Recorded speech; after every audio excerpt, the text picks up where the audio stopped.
లేదని మొదలు పెడతాడు. తను ఇంకా ఎక్కువ శ్రమించాలని నిర్ణయించుకుంటాడు. తరువాత సందర్భంలో అతను అప్పటి పరిస్థితిని బట్టి తనకు కావాల్సింది మరింత ఆశించే వ్యక్తిగా కానీ మరింత దయలేనివాడుగా కానీ తయారవుతాడు.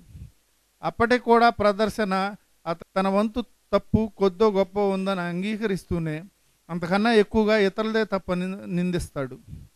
అతనిలో కోపం, తనపై తనకి అసహ్యం చోటు చేసుకుంటాయి. తన పైన తనే జాలిపడ ప్రారంభిస్తాడు. అతని అసలు ఇబ్బంది ఏమిటి? మంచిగా ఉండడానికి ప్రయత్నిస్తున్నా వాస్తవానికి అతను స్వప్రయోజనాన్ని ఆశించే వ్యక్తి కాదా? కేవలం తను మాత్రమే సక్రమ నిర్వహణ చేయగలిగితే తను ఈ ప్రపంచం నుండి తృప్తి సంతోషాలను సాధించగలనన్న భ్రాంతికి బలైన వ్యక్తి కాదా? అతను కోరుకుంటున్న విషయాలు ఇవి అని మిగిలిన సహా నటీనటులకు తెలియదా? అతని చర్యలు మిగిలిన ప్రతి ఒక్కరిని ప్రతీకార చర్యలకు, ప్రదర్శన నుండి వారు పొందగలిగిన ప్రతి దాన్ని లాక్కోవటానికి ప్రోత్సహించవా? అతను ఎంతో మంచి సమయాల్లో కూడా సమన్వయానికి బదులుగా అయోమయ పరిస్థితిని సృష్టించే వ్యక్తి కాదా? ఆ తర్వాత నెక్స్ట్ పేజ్ అండి, 61. స్వార్థము, స్వార్థ చింతన.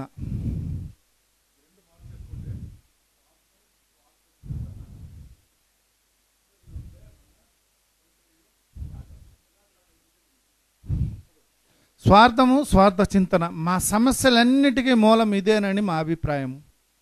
ఓ 100 రకాల భయాలు, ఆత్మభ్రమలు, స్వలాభాపేక్ష, మనపై మనం సానుభూతి కలిగి ఉండటం లాంటి అంశాల ద్వారా ముందుకు తీసుకుపోబడి త్రాగుబోతూ తన వారికి బాధ కలిగించడం జరుగుతుంది.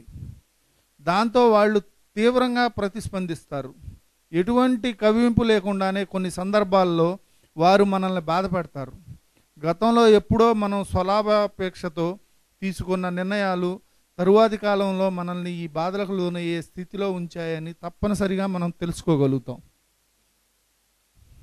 కనుక మన సమస్యలు వాస్తవంగా మనం సృష్టించుకున్నవేనని మా అభిప్రాయం. ఈ సమస్యలన్నీ మన నుండే ఉత్పన్నమవుతాయి. తను సాధారణంగా అలా అంగీకరించకపోయినా తన సొంత నిర్ణయాలు పూర్తిగా గాడి తప్పటానికి ఖచ్చితమైన ఉదాహరణగా త్రాగుబోతును చెప్పవచ్చు. అన్నింటికంటే ముఖ్యమైన విషయం, త్రాగుబోతులందరూ ఈ స్వార్థపరత్వాన్ని వదిలించుకోవాల్సి ఉంది. మనకు అది తప్పనిసరి, లేదంటే అది మనల్ని చంపేస్తుంది. దానిని భగవంతుడే సాధ్యపరచగలడు. ఆయన సహాయం లేకుండా స్వార్థాన్ని పూర్తిగా విడనాడే మార్గం ఏమీ లేదనిపిస్తుంది. అన్నింటికన్నా ముఖ్యమైన విషయం, త్రాగుబోతులందరూ ఈ స్వార్థపరత్వాన్ని వదిలించుకోవాల్సి ఉంది. మనకది తప్పనిసరి, లేకుంటే అది మనల్ని చంపేస్తుంది. దానిని భగవంతుడే సాధ్యపరచగలడు. ఆయన సహాయం లేకుండా స్వార్థాన్ని పూర్తిగా విడనాడే మార్గం ఏమీ లేదనిపిస్తుంది. అతని సహాయం లేకుండా స్వార్థాన్ని విడనాడే స్వకేంద్రితం అంట. సెల్ఫ్ సెంటర్డ్నెస్ అంటే స్వకేంద్రితుడు. నిన్న చెప్పానమాట. అదే యాక్చువల్లీ నేనే సూర్యుడు లాగా నా చుట్టూ గ్రహాలు అన్నీ తిరగాలి. నేను ఎవ్వరి మాట విన్నో, అందరూ నా మాట వినాలి. సెల్ఫ్ సెంటర్డ్, సింపుల్గా చెప్పాలంటే. సో ఈ రెండిటిని నేను వదులుకోవాలంటే నా వల్ల కాదు. ఇది అతని వల్ల మాత్రం సాధ్యం. ప్రాబ్లం ఏమంటే ఏలో మనం చాలా మందిలో మనల్ని మనమే బాగు చేసుకుంటానికి ట్రై చేస్తుంటాం. అతని సహాయం లేకుండా నా విల్ పవర్ ఎలాగంటే, నా సెల్ఫీల్లో ఉండి నా సెల్ఫీల్ని నేను బాగా చేయగలనా? నా సెల్ఫీల నుంచి పుట్టిన దీన్ని, హానిల్ని నా సెల్ఫీల్లో ఉండే బాగా చేస్తా. ఆయన సహాయం కావాలి. నాకు ఆ శక్తి లేదన్నమాట. పవర్లెస్ అంటే ఉత్తమ మందు మీద కాదు, ఇలాంటి శక్తిలో చాలా పవర్లెస్ ఉంది. 100% పవర్లెస్ చాలా ఇది ఉన్నది. So self will cannot cure self will. You have to have the help of a power greater than your self అంటారు. మనకైనా ఒక ఉన్నతమైన శక్తి సహాయం కావాలి. ఆయన సహాయం వల్లే దాని సెల్ఫ్ విల్ నుంచి మనం బయటకి రావచ్చు. చదువు బాబు. మనలో చాలామందివి ఎన్నో నైతిక తాత్విక భావాలను కలిగి ఉంటాం. వాటికి అనుగుణంగా జీవించాలన్న కోరిక ఉన్నప్పటికీ ఆ రకంగా జీవితాలను నడుపుకోలేకపోయాం.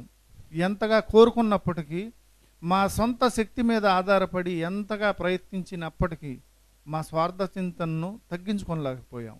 చూడండి, మనం ఎంత ప్రయత్నించినా మన స్వార్థతను తగ్గించుకోలేము. ఎందుకంటే ఏడాదుల కొద్దీ for years we have been practising it. అంత ఈజీగా పోదు. ఇట్ ఈస్ డీప్లీ ఎంబెడెడ్ అనమాట. చాలా ఆళంగా లోపల ఇదైపోయింది. అది మన జీవితాల ఒక భాగం అయిపోయింది, అంగం అయిపోయింది అదనమాట. సో నేను దాన్ని బయటకు తీయలేను. దాన్ని మాకు భగవంతుని సహాయం తప్పనిసరి అయింది. తప్పనిసరి భగవంతుని సహాయం తప్పనిసరి. 100% ఆయన సహాయం లేకుండా మనం చేయలేం. ఇంపాసిబుల్ అండి, ఇంపాసిబుల్. నేను చెప్తాను, ఇంపాసిబుల్, 100% ఇంపాసిబుల్. నేను నన్ను బాగా చేయలేను, ఇంతనే డైరెక్ట్గా చెప్తున్నా. దానికి ఆ ఉన్నతమైన శక్తి సహాయం కావాలి. భగవంతుని సహాయం సంబంధించి పూర్వాపరాలు ఇలా ఉన్నాయి. మొట్టమొదటిగా భగవంతునిలా ప్రవర్తించడం మానివేయాలి. అండర్లైన్ చేసుకోండి. జీవితాంతం ఇదే చేశానండి. We had to stop playing God. చదువు మళ్ళీ అది. మొట్టమొదటిగా భగవంతునిలా ప్రవర్తించడం మానివేయాలి. అది పనిచేయలేదు. ఆ తరువాత జీవితం అనే నాటకంలో ఇప్పటి నుండే భగవంతునిదే దర్శక పాత్ర అని మేము నిర్ణయించుకున్నాం. ఆయన స్టాప్. ఫస్ట్ టైం మన జీవితాల్లో భగవంతుణ్ణి డైరెక్టర్ చేస్తున్నాం. ఇంతవరకు ఏ కానీ తాగపోతు కాదు, కానీ దానికి ముందు కానీ అక్కడి నుండి ఇంతవరకు ఈ స్టెప్స్ మొదలు పెట్టే వరకు నాకు నేనే డైరెక్టర్, నేనే యాక్టర్, నేనే డైరెక్టర్, నేనే స్క్రీన్ ప్లే, నేనే మ్యూజిషియన్, నేనే ఇది అంతా నేనే. Self will. కానీ మొట్టమొదటిసారిగా దేవుణ్ణి డైరెక్టర్గా ఉంచుతున్నాం. జీవితంలో ఫస్ట్ టైం. పెట్టి చూడండి, ఒక్కసారి పెట్టి చూడండి, మీ జీవితాలు మారిపోతాయి. మొత్తం మీటింగ్లో చేస్తున్నాను. జతలో దీనే చెయ్యాలి. చేసినప్పటికే ఆ happy Joyce and free life నాకు ఖండితంగా దొరుకుతుంది. ఇప్పటి నుండి భగవంతునిదే దర్శక పాత్ర అని మేము నిర్ణయించుకున్నాం. ఆయన మా సర్వోత్తమ అధికారి, మేము ఆయన ప్రతినిధులం.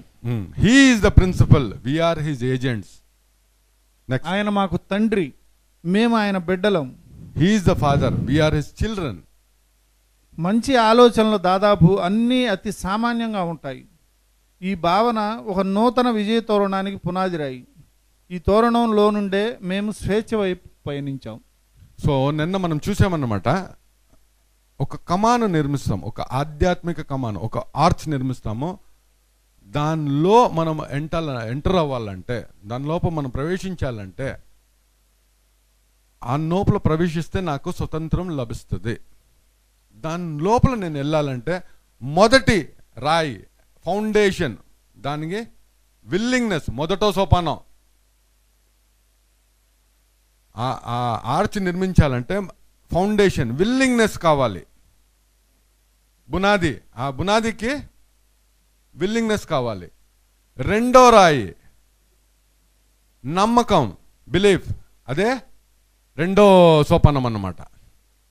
నా సమస్యకు పరిష్కారము ఆయన వల్ల సాధ్యం, నా వల్ల సాధ్యం కాదు. సో ఇప్పుడు మూడో రాయి చెప్తున్నాడు, కీ స్టోన్ అంటాడు. డిసిషన్, నిర్ణయం వచ్చి కీ స్టోన్ అన్నమాట.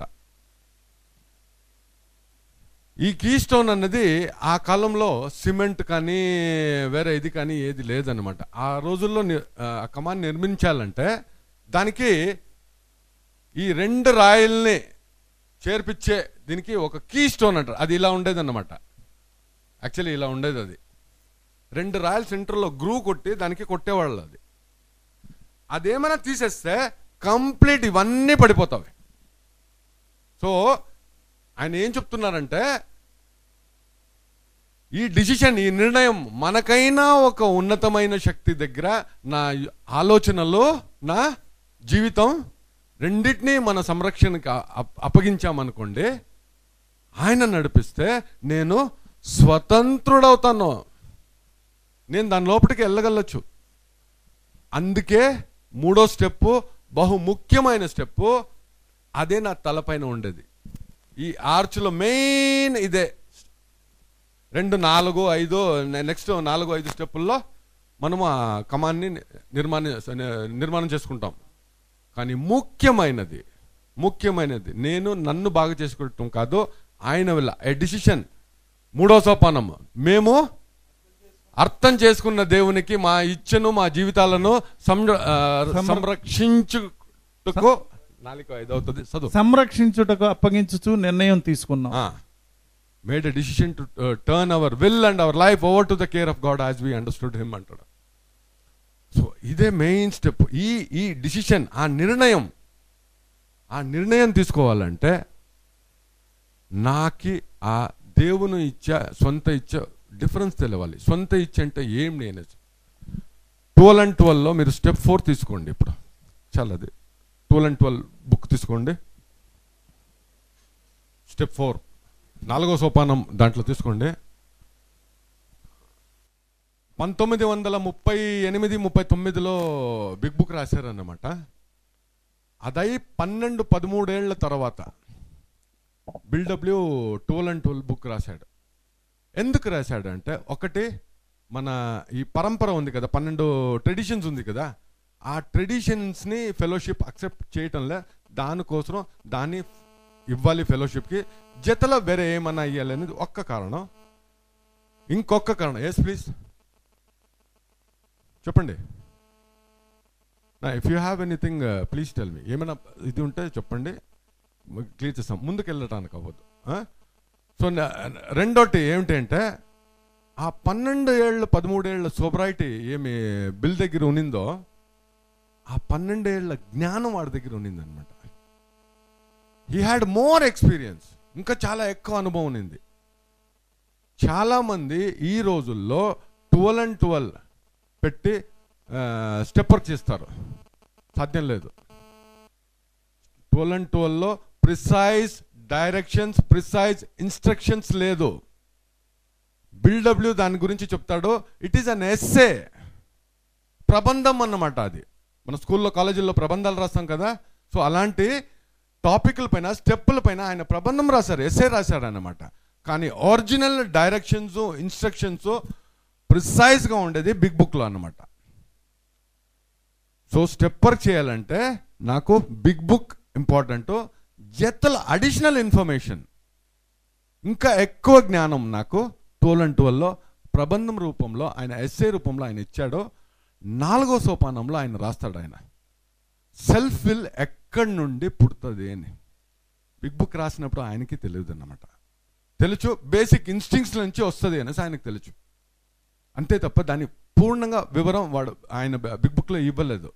కానీ 12 and 12 మీరు తీసుకున్నారంటే దాంట్లో 4 స్టెప్లో మీరు చూసారంటే కంప్లీట్ బేసిక్ ఇన్స్టింక్ట్స్ గురించే.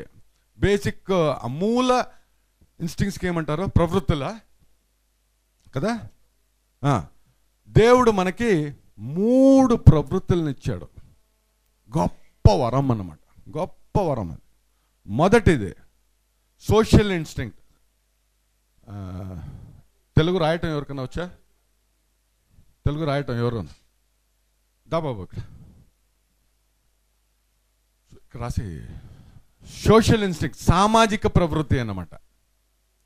సామాజిక ప్రవృత్తి అంటే ఏమి?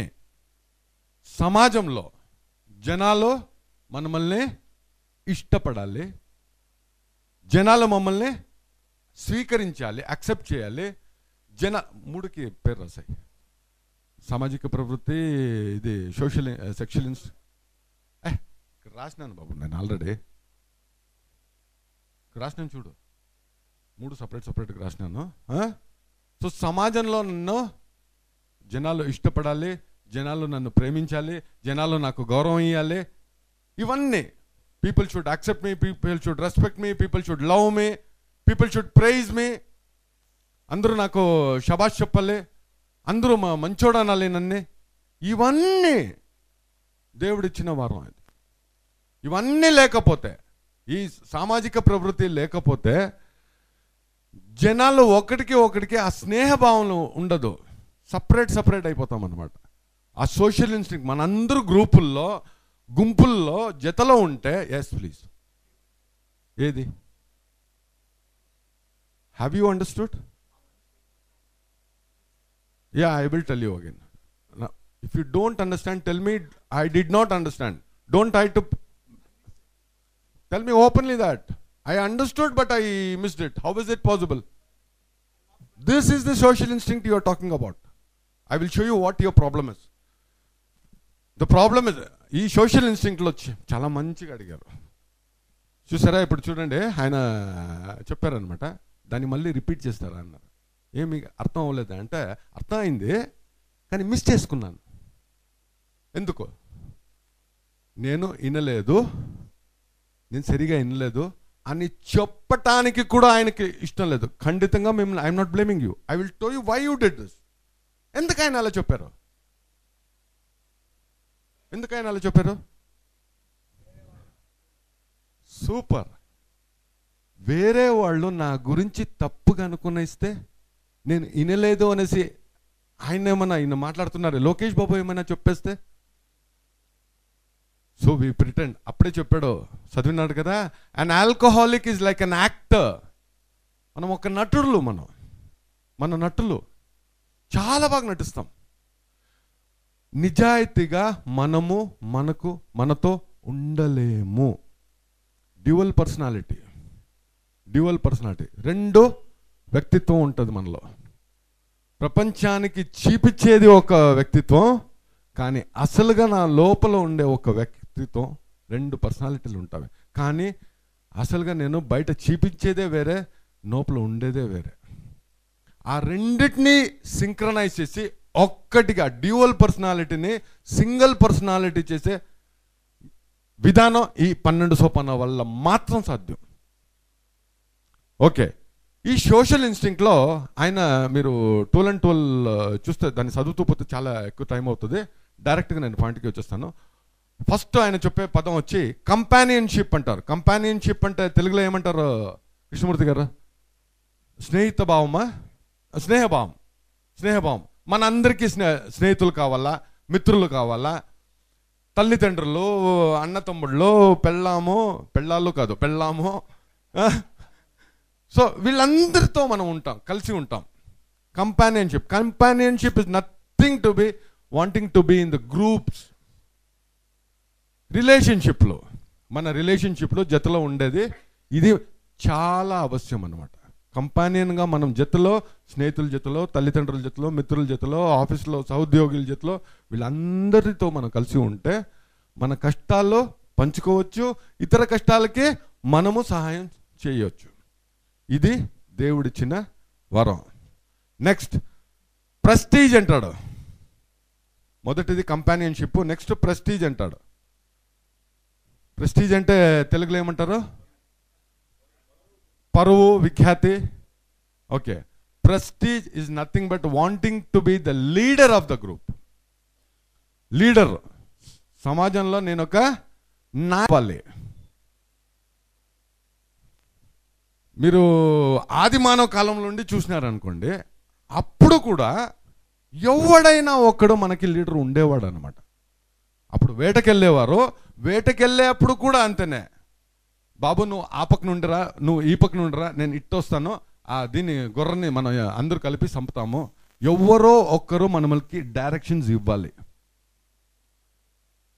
ఒక మనిషి సామాన్యంగా లేదా లీడర్ అవుతాడో లేదా ఫాలోవర్ అవుతాడు, రెండో ఒకేసారి అవ్వలేడు. సో ఇదంతా ఎవరు నేర్పిస్తారు? మనకి సమాజం నేర్పిస్తుంది ఇదంతా. మూడోది సెల్ఫ్ ఎస్టీమ్ గురించి మాట్లాడతాడు. One of the most important instinct of human being. స్వగౌరవం, సెల్ఫ్ ఎస్టీమ్, స్వగౌరవం. కరెక్టా బాబు? సెల్ఫ్ ఎస్టీమ్ అన్నా ఆత్మగౌరవం లేదా స్వయం గౌరవం, సొంత గౌరవం అంత ఆల్మోస్ట్ అన్నీ ఇదే. స్వాభిమానం, రైట్. స్వాభిమానం. సెల్ఫ్ ఎస్టీమ్ అంటే ఏంటి? స్వాభిమానం అంటే ఏంటి?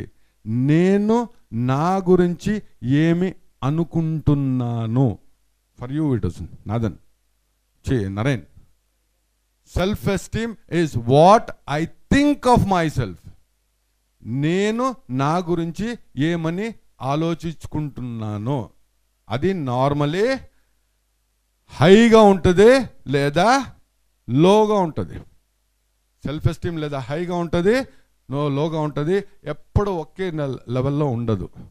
కారణం ఎందుకంటే it is usually based on నేను నా గురించి ఏమనుకుంటున్నానో అది దేనిపై ఆధారపడి ఉంది అంటే నా ఎదటివాడు, నా ఇతరులు వాళ్ళు నా గురించి ఏమనుకుంటున్నారు అని నేను అనుకోవటం.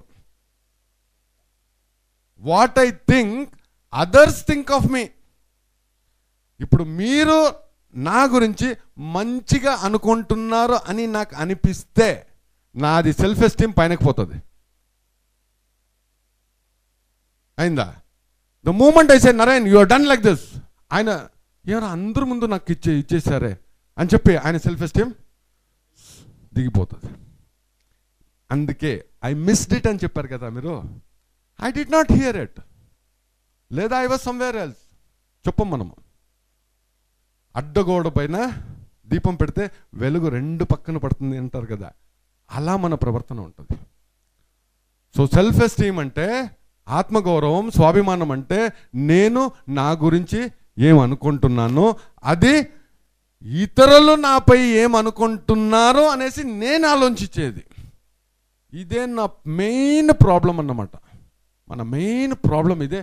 ఎప్పుడు ఆయన నన్ను నా గురించి ఏమనుకుంటున్నాడు, ఈయన నా గురించి ఏమనుకుంటున్నాడు, బాగా అనుకుంటున్నాడు అనేసి తెలిస్తే చాలు నాది సెల్ఫ్ ఎస్టీమ్ పైనకి పోతుంది.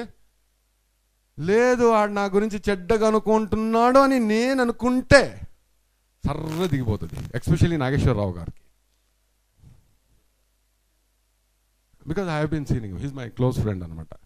We love him, especially Krishnamurthy and me and Venkatrao. We love him very much. This is how it is. దేవుడు ఇచ్చిన ఇది గొప్ప వరం మనకు. నెక్స్ట్ ప్రైడ్ అంటాడు. ప్రైడ్ అంటే గర్వం. నేనేమనుకున్నానంటే గర్వం అన్నది అందరికీ ఉండాలి, ఖండితంగా ఉండాలి.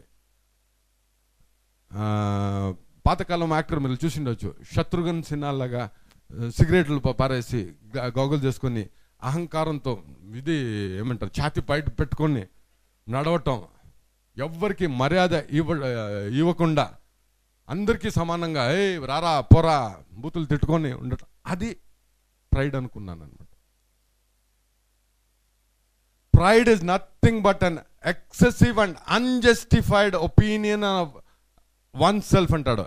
అధికమైన అన్యాయమైన అభిప్రాయం నా గురించి. నాకు నా గురించి అధికమైన అన్యాయమైన, అన్జస్టిఫైడ్, దాంట్లో ఏ న్యాయం లేదు, అన్జస్టిఫైడ్. నేను అది లేకున్నా ఉన్నాననుకుని గర్వం ప్రదర్శించడం. జోబులో 10 రూపాయలు లేదు కానీ 10 కోట్లు ఉన్నట్టు నటిస్తా, అది ప్రైడ్ అన్నమాట. An excessive and unjustified opinion on oneself. అధికమైన అన్యాయమైన అభిప్రాయం ఒక్కరి గురించి. ఒక్కరు అంటే ఇక్కడ నేనే, ఆ ఒక్కరు నేనే. మీరు మీ లైఫ్లో చూసుకోండి అది. సో ఇవన్నీ, ఈ ప్రైడ్ కానీ, ఈ సెల్ఫ్ ఎస్టీమ్ కానీ, కంపానియన్షిప్ కానీ, ఇవన్నిటి దేవుడు ఇచ్చిన వరం. ఎందుకు అంటే ఇవన్నీ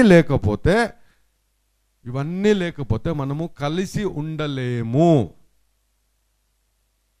హ్యూమన్ రే అంటే మానవ జాతి ఏముంది, అది విడిపోతుంది, మనలో ఐక్యత ఉండదు. ఇది దేవుడు ఇచ్చిన ఒక గొప్ప వరం. ఇది మనం బతికి ఉండాలంటే మనకి ఇది అవసరం. కానీ ప్రాబ్లం ఏమిటంటే నాలాంటి తాగుపోతాడు దీన్ని ఉపయోగించడు, యూజ్ చేయను, నేను అబ్యూస్ చేస్తాను. ఎలా అబ్యూస్ చేస్తాము? ఫర్ ఎగ్జాంపుల్ ఈ సామాజిక ప్రవృత్తిలో సమాజంలో నేను ఏం అవ్వాలనేసి మనకు ఒక గోల్ ఉంటుంది, ఒక గురి ఉంటుంది. అవునా లేదా? ప్రతి ఒక్కరికి ఒక గురి ఉంటుంది. బిల్ కథలో చెప్పాడు వాడు, దేశ పర్యటన చేసుకుని అన్ని స్టాక్ మార్కెట్లు అన్ని కంపెనీలని చూసుకొని వచ్చినప్పుడు ఆయన చెప్పాడు, ఐ హ్యాడ్ అరైవ్డ్ అన్నాడు. అన్నీ చూసుకొని వచ్చి ఆడికి వాల్ స్ట్రీట్లో పని దొరుకుతుంది, డబ్బులు ఎక్కువగా వచ్చేదానికి స్టార్ట్ అవుతుంది. ఆడు గురిని వాడు తలుపుతాడు, వాడు గోల్ని వాడు ముట్టుతాడు అన్నమాట. సో సేమ్ అలాగే మన జీవితాల్లోనూ మన పెట్టుకున్న గోల్స్, మన అంబిషన్స్ ఉండొచ్చు. ఏమేమో కాలేజ్ ఇది చదవాలని, ఇక్కడ పని చేయాలని, ఇది పొందాలని, అది పొందాలని, ఇవన్నీ మన గోల్స్ ఉంటవి. అన్నీ పొందాము. పొందిన తర్వాత ఏమవుతుంది? ఇవన్నీ పొందిన తర్వాత మనకు ఒక ఉత్తమమైన ఒక ఫీలింగ్ కలుగుతుంది. ఫర్ ఎగ్జాంపుల్, డాక్టర్ అవ్వాలి అనే నా కోరిక, నా ఇండివిజువల్. నేను పైలట్ అవ్వాలని నా కోరిక. పైలట్ ఎగ్జామ్ రాసినాను, అంతైనాను, పోయినాను అక్కడి వరకు. అక్కడి నుంచి ఫెయిల్ అయిపోయాను. కానీ ఆ లాస్ట్ 7 వరకు పోయినాను కదా, అక్కడ పోయి టచ్ అయినప్పుడు ఆ ఆనందం కలుగుతుంది కదా తెలుసా. ఎగ్జామ్లో మీరు ఎగ్జామ్ ఇచ్చేయాలని, మీరు బిజినెస్ ఓపెన్ చేయాలని, మీ సొంత బిజినెస్లో ఓపెన్, ఇవన్నీ మన గోల్లు పెట్టాము. ఆ గోల్ని కరెక్ట్గా పోయి మనం ముట్టిన తర్వాత దాన్ని ఇచ్చేస్తే అప్పుడు మనకు ఒక ఆనందం కలుగుతుంది, ఒక ఫీలింగ్, ఇండిస్క్రైబబుల్ ఫీలింగ్. చాలా ఆనందపడతాము. సమాజం ఏం చేస్తుంది అప్పుడు మనల్ని? సమాజం షబాష్ అంటది, సూపర్, ఏమయ్యా డాక్టర్ అయిపోయాడు, ఆడు ఇంజనీర్ అయిపోయాడు, ఈయన మల్టీ బిజినెస్. సమాజం మనల్ని గౌరవిస్తుంది, శబాసిస్తుంది, చిక్తుంది, మనకు ప్రశంసిస్తారు. అవునా? ఇదంతా ఏమిటంటే ప్రాబ్లం ఏంటంటే ఇవన్నీ, ఈ ఫీలింగ్ వచ్చి టెంపరరీ ఫీలింగ్. కొన్ని రోజులు ఆ ప్రశంస మనకి ఇష్టపడుతుంది, కానీ కొన్ని రోజుల తర్వాత జనాలు మర్చిపోతారు. డాక్టరా, ఇంకొక డాక్టర్ వచ్చాడు పక్కన, ఇంజనీరా, 4 ఇంజనీర్లు వచ్చారు. సో సమాజం మనల్ని మర్చిపోతుంది. ఒక తాగుబోతి మనం స్టార్టింగే ప్రాబ్లం చూసినాము, చిరాకుగా, అసంతృప్తిగా, అసహనగా. సో అసంతృప్తి స్టార్ట్. ఇక్కడ అసంతృప్తి ఎలా స్టార్ట్ అవుతుందంటే, ఆ ఫీలింగ్, నా గోల్ ముట్టిన తర్వాత సమాజం నన్ను గౌరవిస్తుంది, ఆ గౌరవము నాకు చాలా ఇష్టం, ఆ ప్రశంస నాకు చాలా ఇష్టం. కానీ ఆ ప్రశంస, ఆ గౌరవము టెంపరరీ అన్నమాట. కొన్ని రోజుల తర్వాత అది క్షీణిస్తుంది, తక్కువ అవుతుంది. అప్పుడు ఏం చేస్తాను నేను? మళ్ళీ ఇంకో గోల్ తీసుకుంటా. ఆ గోల్ కోసం ఇప్పుడు ఏమైనా పొందాలంటే మనం ఏమైనా చేయాలి కదా, దానికి చేయాల్సిన పనులన్నీ చేస్తాము. సాక్రిఫైస్ చేస్తాం, త్యాగం చేస్తాము, నైట్ అండ్ డే ఓటీలు చేస్తాము, డబ్బులు సంపాదిస్తాము. ఆ టార్గెట్ని మనము అచీవ్ చేస్తామన్నమాట. మళ్ళీ అదేనే సేమ్ ప్రాబ్లం. మళ్ళీ ఆ సమాజం మనల్ని గౌరవిస్తుంది, ప్రశంసిస్తుంది, చాలా శభాషిస్తుంది, అంత అవుతుంది, మనకు చాలా ఆనందం కల్పిస్తుంది. తర్వాత ఏం చేస్తాము? ఆ ఫీలింగు టెంపరీ అనమాట, అది దిగిపోతుంది. సో నెక్స్ట్ ఏం చేస్తానంటే ఇంకా పెద్దది తీసుకుంటాను, ఇంకా పెద్దది. కౌన్సిలర్గా ఉన్నాను, నెక్స్ట్ ఎమ్మెల్యేగా అవుతా, నెక్స్ట్ ఎంపీగా అవుతా, నెక్స్ట్ ఇలా ఎగ్జాంపుల్ అంతే నేను చెప్తున్నది. మన జీవితాల్లో అది వేరే వేరే ఉండొచ్చు. సో కౌన్సిలర్కి నేను ఏం అవ్వాలనుకున్నానో, దానికి ఏం చేయాలనో దాన్ని కరెక్ట్గా చేసినాను, దాన్ని పొందాను, ఆ ఫీలింగ్ తృప్తి కలిగింది, అది టెంపరీ అయిపోయింది. నెక్స్ట్ ఎమ్మెల్యే అయ్యాను. ఎమ్మెల్యేకి ఏమేమి అవ్వాలంటో, దానికి ఏమేమి చేయాలి అదన్నీ చేశాను. కానీ ఎంపీ ఎలక్షన్ ఉదాహరణ ఇస్తున్నాను నేను, ఇది ఉదాహరణ అనమాట. ఎంపీ ఎలక్షన్కి నేను ఎంపీ అవ్వాలంటే దానికి ఏమేమి చేయాలనో అది నా వల్ల కాదు. జనాలు నన్ను ఇష్టపడాలి, జనాలు నన్ను గౌరవించాలి, జనాలు నన్ను స్వీకరించాలి. అప్పుడే ఇవన్నీ సాధ్యం. ఈ సామాజిక ప్రవృత్తి, జనాలు నన్ను ఎప్పుడో ఇష్టపడలేదో, జనాలు ఎప్పుడు నన్ను అంగీకరించలేదో, జనాలు ఎప్పుడు నన్ను స్వీకరించలేదో, అప్పుడు మనం ఏం చేస్తాం? షార్ట్ కట్లు ఎదుగుతాం. అప్పుడు దొంగ ఓట్లు ఎలా వేసేది అనేసి యోచన చేస్తాం. డబ్బులు ఇచ్చి ఓటు ఎలా మ్యానిపులేషన్ చేస్తాం, అబద్ధాలు చెప్తాం, ఇంకొకరిని తొక్కుతాం, వాళ్ళపైన మనం ఎక్కుతాం, షార్ట్ కట్లు ఎదుగుతాం. సమాజంలో మనం బతకాలి అంటే సర్వైవల్ ఆఫ్ ది ఫిట్టెస్ట్ అనేసి మిలిటరీలో వేస్తాడు అనమాట. నేను బతకాలంటే ఎవడు చచ్చినా పర్లే, ఇదే గోల్. నేను బతకాలంటే ఎవరు చచ్చినా పర్లే, అందరినీ ఏమి తొక్కుకుంటూ పైన ఎక్కుకుంటూ నొప్పించి హానిలు చేసి ముందుకు వెళ్తూ ఉంటాం. సో దేవుడు ఇచ్చిన ఈ ప్రవృత్తిని నేను ఉపయోగించను, దురుపయోగం చేస్తాను. ప్రతిసారి షార్ట్ కట్లో ఎదుగుతాను. ఎస్పెషల్లీ నాలాంటి తాగుపోతూ దీంట్లో మాస్టర్ అన్నమాట, చాలా మాస్టర్. కాపీ క్యాట్స్ చాలా మాస్టర్. ఇంకొకరు చేసిన దాన్ని చాలా ఈజీగా ఇంకా తేడాగా చేసే దాంట్లో స్పెషలిస్టులు అన్నమాట మనం. సో ఈ వరం, దేవుడిచ్చిన ఈ సోషల్ ఇన్స్టింక్ట్ చాలా గొప్ప వరం. దీని సమాజంలో జనాలు మనల్ని గౌరవించాలి, మనల్ని యాక్సెప్ట్ చేయాలి, మనల్ని ఏమంటారు ప్రేమించాలి. ఇవన్నీ అవ్వాలంటే దానికి తగిన నేను పని చేయాలి. ఆ పని కోసం నేను సాక్రిఫైస్ చేయాలి, త్యాగం చేయాలి. వాళ్ళకి ఏం కావాలో అదే నేను చేయాలి. కానీ ఇదన్నీ నేర్పించేది ఎవరు మనకు? ఎవరు నేర్పిస్తారా? సమాజమే నేర్పిస్తుంది. సమాజమే నేర్పిస్తుంది. ఒక ప్రపంచంలో ఒక దీంట్లో ఒక మూలకి వెళ్తే మీరు ఆ ఊర్లో అక్కడ ఉండే వాళ్ళంతా ల్యాండ్ లార్డులుగా ఉంటారు. అంటే ఎక్కువ భూమి ఎవడు పొందింటాడో వాడే అక్కడ నాయకుడు. ప్రపంచం ఇంకొక మూలకి వెళ్ళారు అనుకోండి, ఎవడికి ఎక్కువ బిడ్డలు ఉన్నారో, పెద్ద ఫ్యామిలీ ఎవరు, వాడే నాయకుడు అక్కడ. ఫర్ ఎగ్జాంపుల్ గుంటూరుకు వచ్చామనుకోండి, ఇక్కడ ఎవరు బాగా చదువుకున్నారో మీరు చూసిండొచ్చు అన్ని స్థలాలను. ఐటీ ఒక 3 సంవత్సరాలు 4 సంవత్సరాలు ఉత్త ఐటీ వాళ్ళే వస్తుంటారు, తర్వాత ఇంజనీర్లే వస్తుంటారు, తర్వాత సో అలాంటి చేంజ్ అవుతూ ఉంటుంది. అది సమాజం నేర్పిస్తుంది. సమాజంలో నన్ను గౌరవించాలంటే నేను ఏమవ్వాలి అని సమాజం మనకు నేర్పిస్తుంది. మన తల్లిదండ్రులు నేర్పిస్తారు, మనకి నచ్చిన వాళ్ళు నేర్పిస్తారు, మనకైనా పురుజులు వాళ్ళు నేర్పిస్తారు. ఇదన్నీ సమాజమే నేర్పిస్తుంది నాకు. కానీ ప్రాబ్లం ఏమంటే ఆ సమాజం నాకేం నేర్పిస్తుందో దాన్ని పొందాలంటే, దాన్ని పొందిన తర్వాత నేను ఇంకా పెద్ద గోల్ని ఎత్తుకొని దాన్ని పొందేదానికి షార్ట్ కట్లు ఉపయోగిస్తా. ఓకేనా అండి? అర్థమైందా? ఇది ఫస్ట్ కారణం అన్నమాట, ఈ సోషల్ ఇన్స్టింక్ట్. రెండోది సెక్యూరిటీ ఇన్స్టింక్ట్, అంటే భద్రతా ప్రవృత్తి.